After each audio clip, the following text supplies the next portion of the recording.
આપ્યા પછી નમવું ને એ બહુ મોટી વાત છે. નહીં તો આપ્યા પછી તો માણસને અહંકાર આવી જાય. અમે હતા ને એટલે આમ થયું, સારું કર્યું તો કે મેં કર્યું, કઈક ખરાબ થયું તો કે તો પછી એ તો ભગવાનની ઈચ્છા. માણસને ઝટકતા બહુ આવડે. અહંકાર નહીં, અહંકાર છોડવો પડે.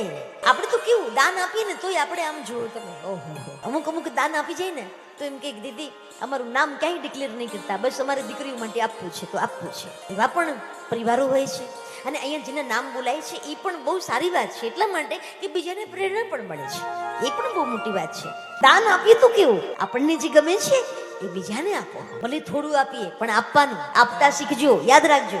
અહીંયા જ આપો એવું નહીં, મારે આવું કઈ ને કઈ તમારી પાસેથી કશું નથી લઈ લેવું. હું તો એવું કહું છું કે તમારા ગામમાં, તમારા એરિયામાં, તમારા સમાજમાં જ્યાં પણ જરૂર હોય ત્યાં આપો. હા, આપતા રહેજો. નહીં આપો તો માત્ર પોતે જ જમે પોતાના ધનથી એ જમલોકમાં જાય, બીજાને જમાડે એ જગદીશ પાસે એટલે ભગવાન પાસે જાય. અને એમાંય હું તો અહીંયા સુરત આવું ને, સુરત મને બહુ ગમે હો.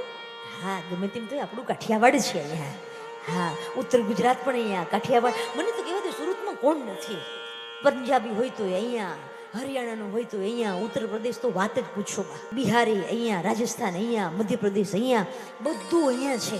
બધું જ સુરતમાં મળે. પણ જે આપણા ગુજરાતની અંદર એમાંય સુરત તો દાનવીર કર્ણની ભૂમિ છે એટલે આપણને ગમે છે. દાનવીર કર્ણની ભૂમિ છે આ.